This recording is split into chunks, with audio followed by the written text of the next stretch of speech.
Facebook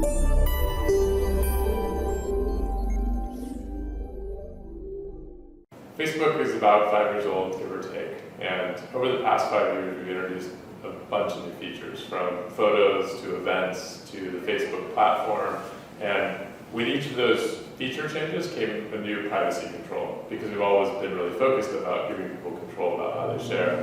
And by the time of F8, I sort of interpreted it as the straw that broke the camel's back. You know, it was like 10 more settings on a page that was already very complex, and like the overwhelming feedback we got was, you know, kind of hard to perceive sort of discomfort with things was mainly focused on complexity. People saying, I don't understand how this all works. The number one thing that we've heard is that just through all these changes and through building up more and more granular controls over time, the settings have gotten complex and it has become hard for people to use them and to effectively control their information. Now, our original strategy was, you know, there are only these few fields, we should give granular controls over every single thing. And a lot of people like the granular controls, so we're not taking those away. But what we found is that, you know, the point of the controls is that you have control over your information.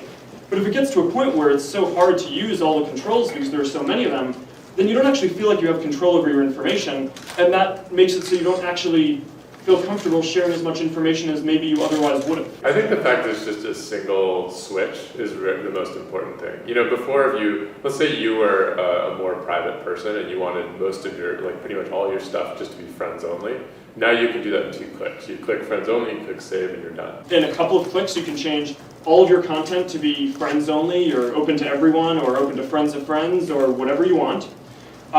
It applies to all the content on the site retroactively, so you know, you set all your stuff to be friends only, all of the status updates and everything you've set going backwards will be friends only. This applies to all the products that we're going to release going forward as well. People want a simple way to control whether any of their information gets shared with third parties. So that's what we're doing. We made one simple control that's really easy to use, that you can just turn it off, and platform is off completely. You won't be sharing any of your information with third-party applications or websites. Your friends won't be able to share your information on third-party applications or websites. You turn this off and all applications are off. We debated a lot about the experience of using an instantly personalized site the first time. On your homepage, you'll get a notice that this program existed. So you have the opportunity to turn it off before you ever experience one of these instantly personalized sites. Once you've seen that notice and have the opportunity to turn it off, the next time you visit a site like a Yelp or a Pandora, then you would get the instantly personalized experience. And the first time you go to a site like Yelp and Pandora, it is personalized based on your social network. You'll see a blue bar at the top of the screen that will give you the ability to turn it off with a single click.